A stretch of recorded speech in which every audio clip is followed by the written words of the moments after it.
La taxe d'apprentissage, un investissement durable pour le BTP. La taxe d'apprentissage permet de financer l'apprentissage ainsi que les formations initiales technologiques et professionnelles. C'est la clé d'entrée essentielle pour intégrer les jeunes dans le secteur du bâtiment et des travaux publics. Mais concrètement, qu'est-ce que c'est? Si, comme Jacques et Leïla, vous avez au moins un salarié, vous devez tous les ans vous acquitter de cette taxe avant le 1er mars.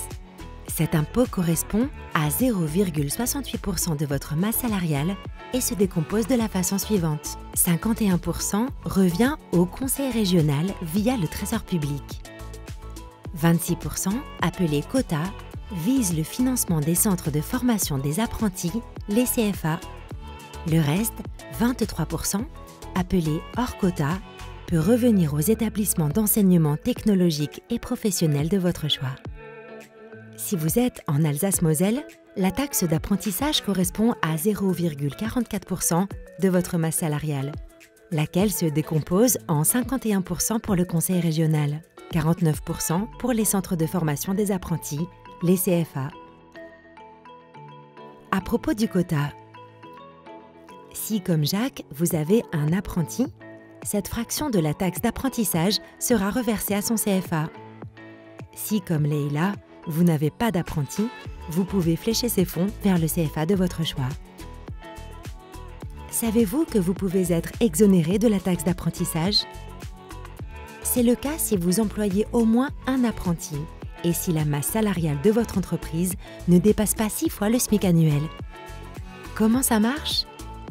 Avant le 1er mars, Jacques et Leïla, comme toutes les autres entreprises, devront retourner leurs bordereaux et leurs règlements à l'organisme collecteur de la taxe d'apprentissage, OCTA, de leur choix.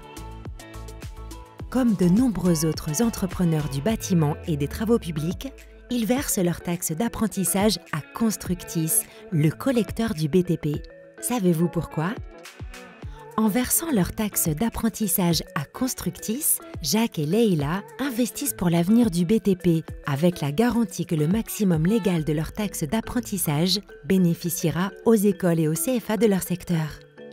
En effet, Constructis, en qualité d'OCTA du bâtiment et des travaux publics, s'engage à reverser l'intégralité des fonds libres, à savoir les fonds non affectés par les entreprises, aux CFA et aux établissements d'enseignement technologique et professionnel du BTP. En 2018, Constructis a ainsi soutenu 6200 écoles et CFA en leur versant 47 millions d'euros. Autant de fonds qui permettent de renforcer la qualité de la formation, de développer l'innovation, de moderniser les plateformes de formation et de rendre opérationnels leurs salariés de demain. En 2019, faites comme Jacques et Leïla, soutenez le BTP, choisissez Constructis pour votre taxe d'apprentissage.